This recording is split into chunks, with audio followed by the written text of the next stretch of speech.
샬롬. 네, 여러분 한 주도 잘 지내셨나요? 지금은 추석 연휴 기간이죠. 아마 할머니, 할아버지 댁에 가 있거나 혹은 가족과 함께 여행을 떠난 친구들도 있을 것 같아요. 지난주에 전도사님이 이 추석 연휴 기간에 우리가 어디에 있든지 꼭 하나님께 예배를 드리자라고 이야기를 했는데, 이 영상을 보고 있는 친구들은 아마 장소는 어디인지 모르겠지만 예배를 드리고 있는 친구들이라고 생각을 해요. 그래서 우리 하나님께서도 여러분이 어디에 있든지 하나님을 예배하는 그 모습을 보고 기뻐하실 거라고 생각을 합니다. 우리 추석 기간 동안, 이 연휴 기간 동안 여러분 푹 쉬고 또 맛있는 것도 많이 먹고 행복한 시간들 보내고 오기를 바랍니다. 전도사님이 몇 달 전에 설교 말씀 중에 여러 나라의 특이한 법들에 대해서 소개를 해줬는데 혹시 기억을 하나요? 그 중에 이런 것들이 있었죠. 비둘기에게 먹이를 주면 안 되는 법, 자전거로 시속 100km 이상을 달리면 안 되는 법도 있었어요. 그리고 교회 계단에서 음식을 먹으면 안 되는 법도 있었죠. 오늘도 몇 가지 더 특이한 법들을 여러분에게 알려주려고 하는데요. 먼저는 이 껌을 씹으면 안 되는 나라가 있다고 해요. 바로 싱가폴이라고 하는 나라의 법인데요. 이 싱가폴에서는 껌이 사람들의 건강을 해치고 또 환경도 좋지 않게 만든다라고 생각을 해서 껌을 씹는 것, 그리고 껌을 파는 것도 불법이라고 합니다. 만약에 길거리에서 껌을 씹다가 경찰에게 걸리면 우리나라 돈으로 약 80만 원 정도의 벌금을 내야 된다고 해요. 또 이번엔 하와이인데요. 하와이에는요, 산만한 보행 금지법이 있어요. 길을 걸어가면서 스마트폰을 보면 안 되는 법인데요. 아마 우리들이 하와이에 가면은 굉장히 조심해야겠죠. 마지막으로는요, 카자흐스탄이라는 나라인데요. 이 카자흐스탄은 스파이와 테러에 굉장히 민감한 나라이기 때문에 사진 촬영이 금지되어 있다고 합니다. 특히 공항이나 군대, 또 정부 기관들에서 사진을 찍는 행위는 불법이라고 해요. 이렇게 각 나라마다 서로 다른 법이 있고 다른 규칙들이 있는 이유가 뭘까요? 그 각 나라마다 환경이 다르고 또 중요하게 생각하는 것이 다르기 때문이에요. 예를 들어서 우리나라는 예의를 조금 중요하게 여기죠. 반면에 미국 같은 경우는 자유를 더 중요하게 생각을 해요. 이런 식으로 각자 중요하게 생각하는 가치관이 다르기 때문에 각 나라의 법이 조금씩 다른 거예요. 그런데 하나님께서 하나님의 자녀인 우리들에게 주신 규칙과 법이 있다고 하는데요. 그것은 바로 율법이라고 하는 거예요. 특별히 하나님께서 직접 모세에게 주신 10가지 율법이 있는데 그것을 뭐라고 할까요? 네, 10계명이라고 합니다. 우리 10계명들에는 어떤 것이 있는지 함께 보도록 할게요.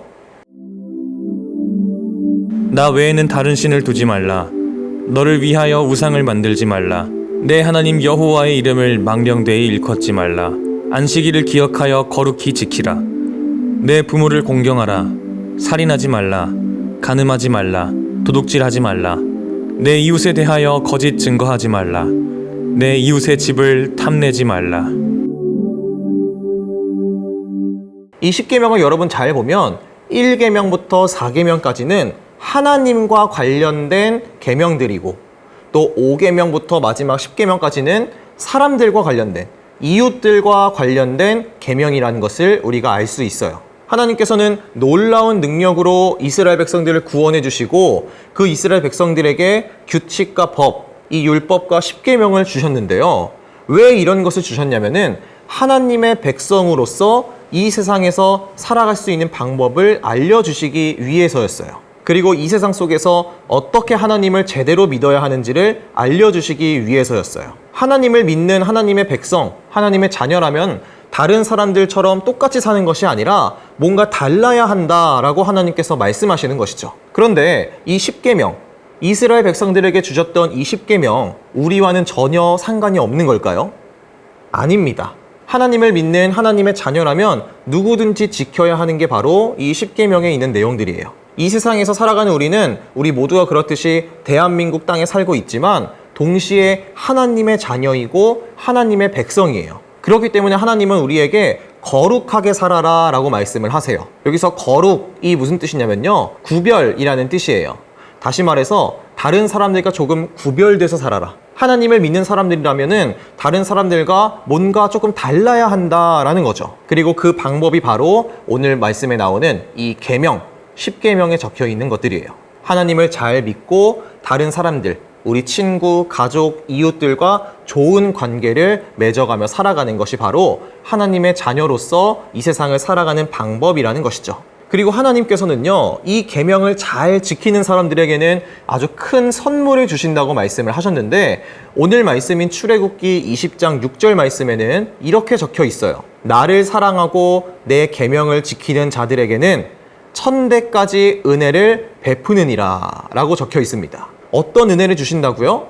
1000대까지, 자손 대대로, 다시 말해서 영원토록 은혜를 주시겠대요. 사랑하는 주니어 여러분, 하나님께서는 우리에게도 하나님의 자녀처럼 거룩하게 구별되게 살라고 말씀을 하셨어요. 그래서 하나님을 믿는 우리들은 하나님의 자녀로서 책임감을 가지고 하나님 나라의 규칙과 법인 이 계명들을 지키며 살아야 하는 거예요. 우리 이번 한 주 동안은 하나님께서 주신 이 계명을 잘 지키고, 특별히 이 명절 연휴 동안에도 하나님을 기억하고 또 나는 하나님의 자녀다라는 사실을 기억하면서 살아가는 우리 모든 주니어 친구들 되기를 주님의 이름으로 축복합니다. 전도사님이 기도할게요. 하나님 감사합니다. 오늘 우리가 하나님의 자녀라는 사실을 다시 한번 깨닫게 해주시고 이 세상에서 어떻게 살아야 하는지 알려주셔서 감사합니다. 하나님께서 이스라엘 백성들에게 십계명을 주셨는데 그것은 이스라엘 백성들만 지켜야 하는 것이 아니라 하나님의 자녀인 우리도 지켜야 한다는 것을 배웠습니다. 우리 모든 주니어 친구들이 가장 먼저 내가 믿는 하나님이 누구인지를 알게 하시고 또 하나님을 잘 믿고 우리 가족, 친구, 이웃들과도 좋은 관계를 맺으며 살게 해주세요. 계속되는 추석 연휴 기간 동안에도 지켜주실 것을 믿으며 예수님의 이름으로 기도드립니다. 아멘. 예수님께서 가르쳐주신 기도로 오늘 예배를 마치도록 하겠습니다. 하늘에 계신 우리 아버지여, 이름이 거룩히 여김을 받으시오며 나라가 임하시오며 뜻이 하늘에서 이루어진 것 같이 땅에서도 이루어지이다. 오늘 우리에게 일용할 양식을 주시옵고 우리가 우리에게 죄 지은 자를 사하여 준 것 같이 우리 죄를 사하여 주시옵고 우리를 시험에 들게 하지 마시옵고 다만 악에서 구하시옵소서. 나라와 권세와 영광이 아버지께 영원히 있사옵나이다. 아멘.